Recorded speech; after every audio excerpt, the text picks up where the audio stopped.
Okay, here's the hints for homework 15. First question is a fraction question.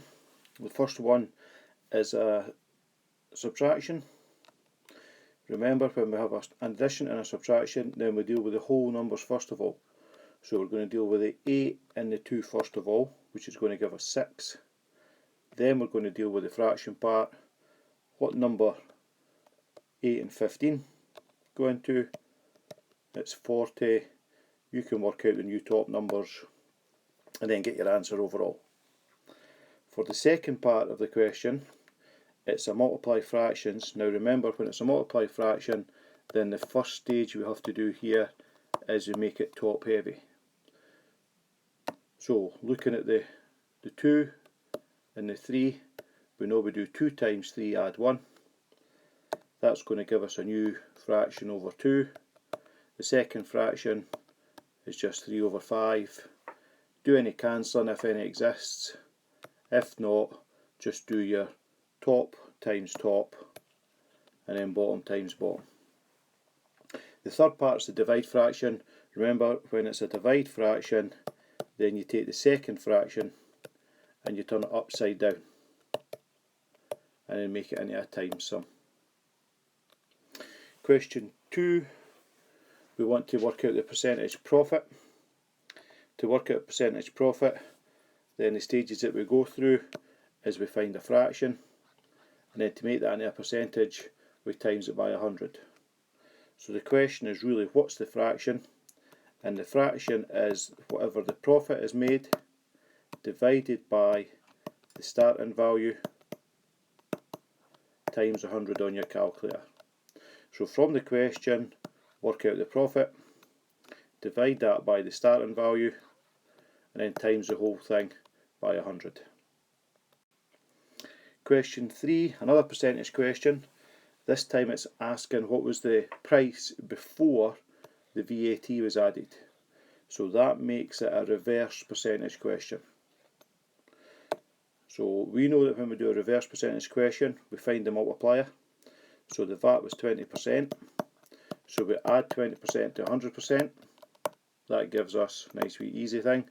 Turn that into a multiplier by dividing by 100. Then, as I've already said, because it's a reverse percentage, we're going to do a divide sum. Okay, so whatever the value of the tractor was, divide by whatever you find this multiplier to be.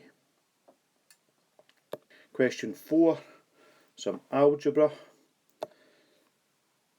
-6 times 3 give you so many x's, and then -6 times -4.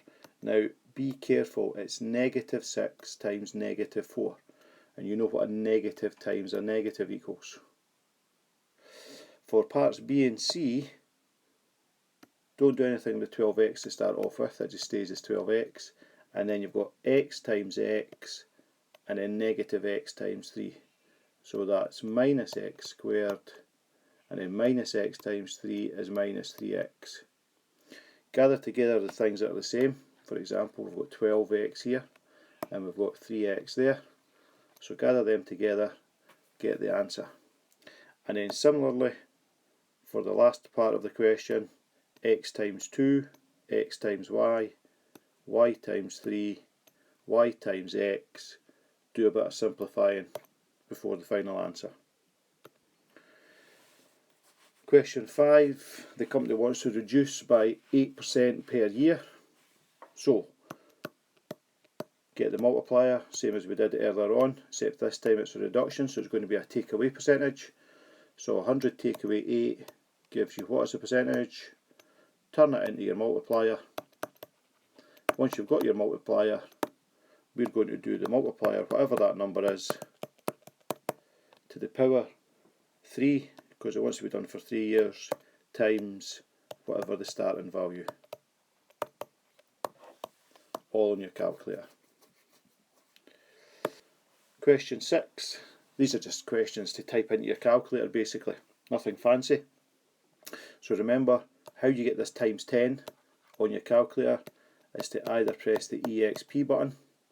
Some calculators have an E button, other calculators have a times 10 x or y as a power there, but find out what your calculator does. It's usually the EXP. Type them in and get the answer. Now remember, I've asked for the answer to be written as 1 decimal place. So let's just say, for example, the first answer comes out to be 4926. It's not that, just say it is. Then what I'm looking for you to write down is 4.9 times 10 to the power 3. Okay, so round your answer off to 1 decimal place and write it in standard form. Lastly, question 7. How long does light take to get from the moon to Earth?